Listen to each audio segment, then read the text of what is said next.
Há muito tempo atrás, num lugar bem longe daqui, houve uma grande seca. E um jovem que morava numa fazenda, penalizada pela falta d'água, comunicou a seus pais que ia para a cidade, ia trabalhar na casa de um tio que era ferreiro, para ganhar algum dinheiro para mandar para os pais que estavam ali numa situação tão penosa. A mãe, então, foi até a despensa da casa. Ali encontrou um pouco de salame, alguns temperos, um pouco de bacon, um pouco de farinha. Fez uma farofa muito bem recheada, pegou essa farofa e virou em cima do seu mais bonito lenço. Aí, fechou o lenço, deu para o jovem e disse: meu filho, a tua viagem é longa. A única comida que eu tenho para te dar é essa daqui. Coma com parcimônia. Cuide dela para que ela dure todos os dias da viagem.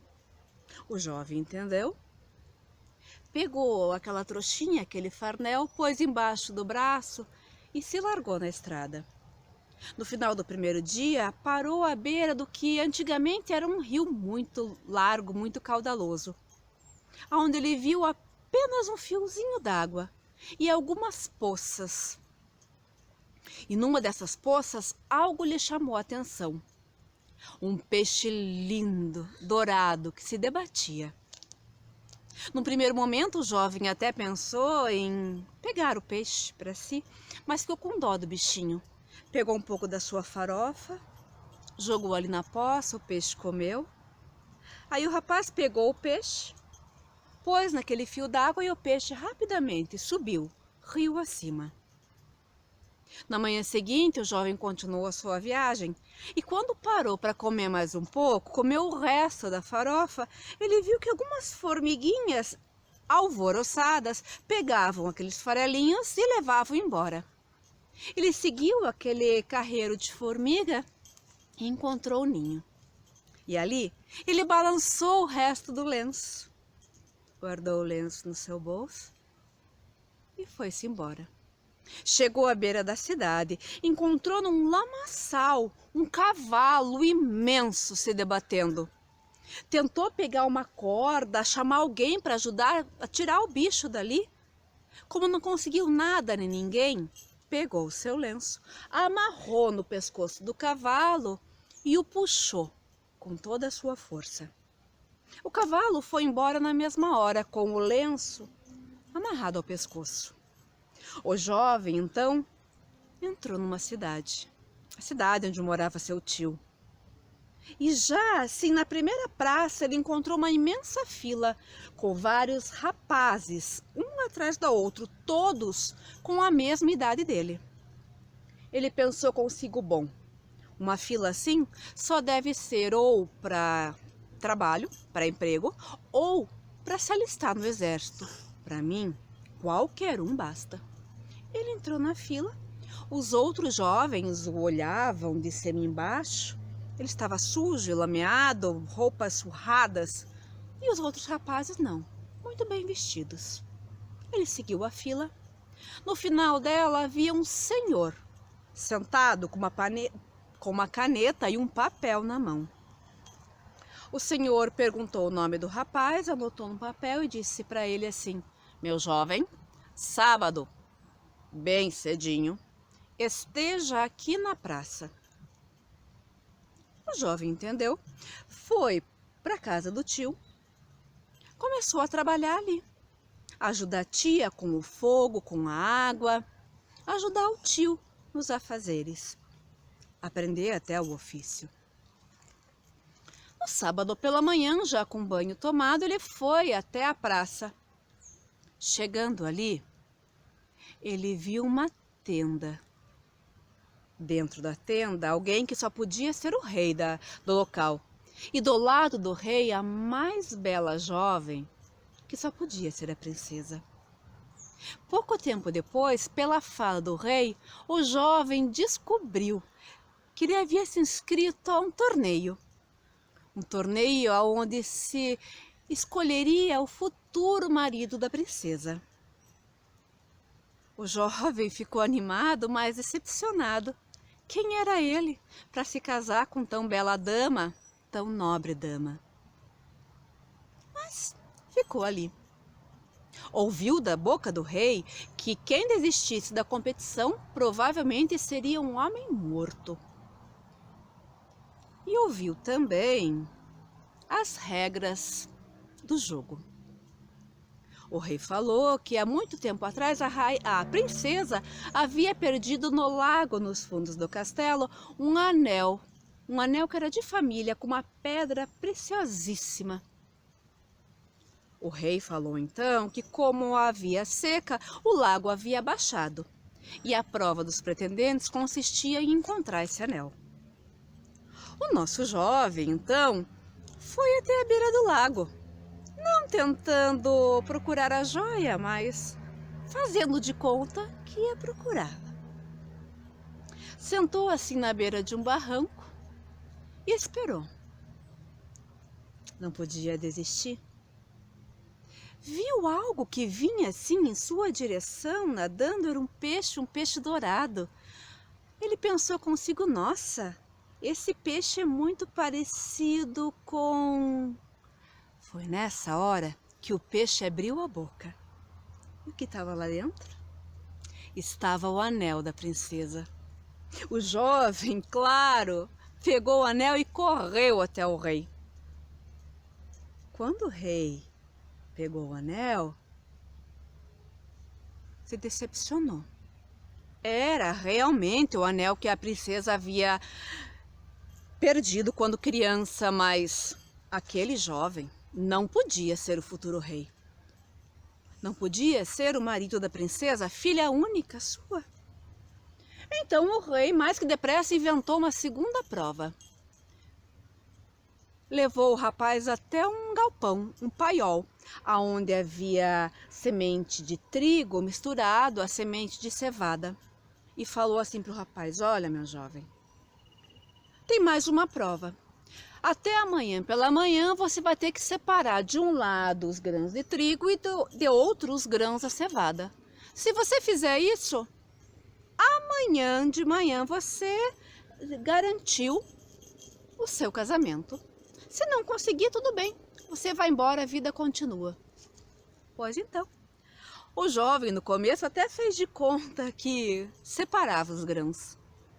Mas foi o rei sair dali, ele se sentou. Sentou para esperar a manhã seguinte. No meio da noite ele acordou e viu os grãos se mexerem para lá e para cá, parece que se separavam sozinhos. Ele esfregou os olhos, olhou assim por um reflexo, uma recha de luz que entrava no paiol e viu que embaixo dos grãos haviam formigas que separavam os grãos para os dois lados. Na manhã seguinte, quando o rei entrou, se decepcionou mais uma vez. E não tendo como voltar atrás de sua palavra, falou assim, muito bem, meu jovem, muito bem.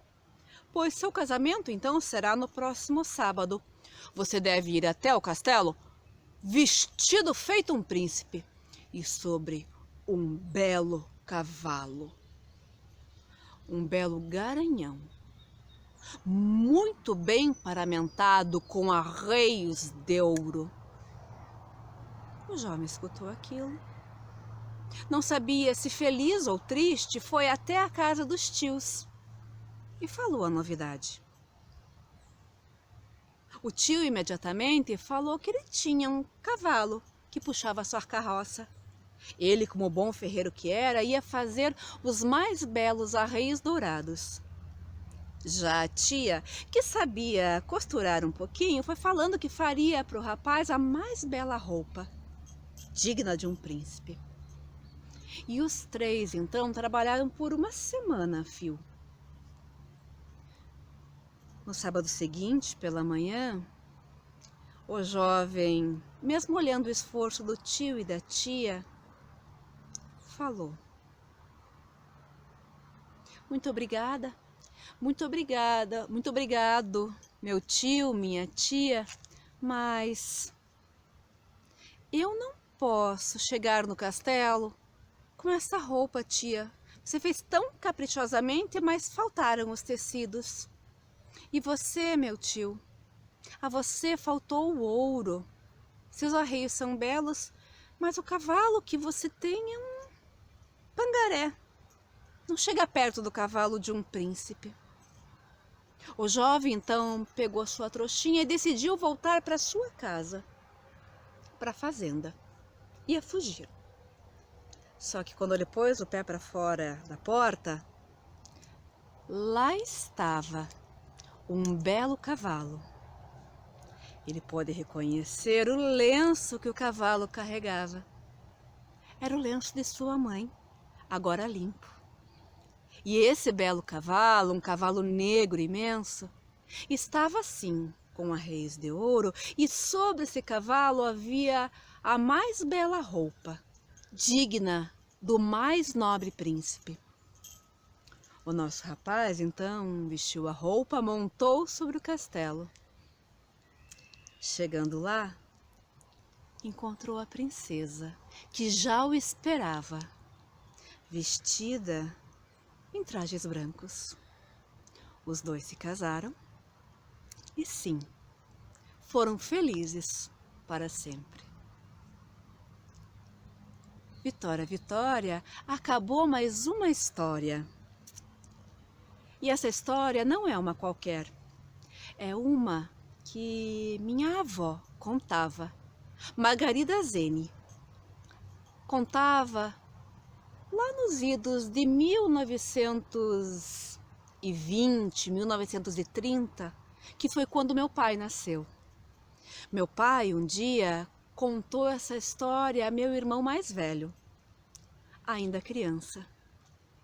Quando eu contei para o meu irmão que eu contava histórias, ele, a princípio feliz e depois chorando, me contou essa história que ele tinha ouvido do nosso pai, aos 6 anos de idade, que eu nunca escutei, pela diferença de idade. Meu pai, quando eu nasci, meu pai já tinha mais de 50 anos.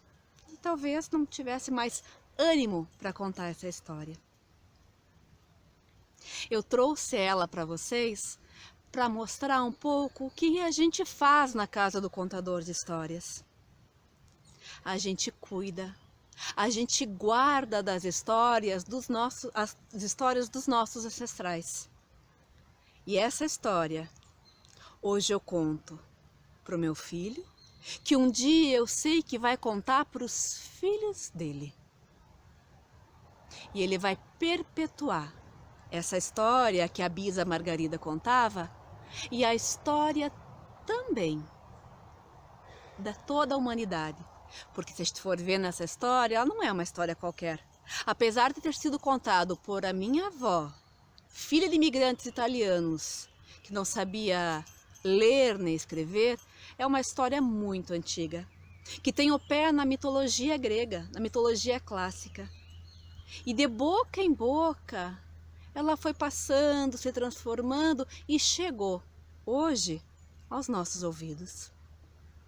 E eu também tenho um convite para fazer para cada um de vocês. Venha conhecer a casa do contador de histórias. Venha ver o que a gente faz, o nosso trabalho, a nossa missão. Muito obrigada.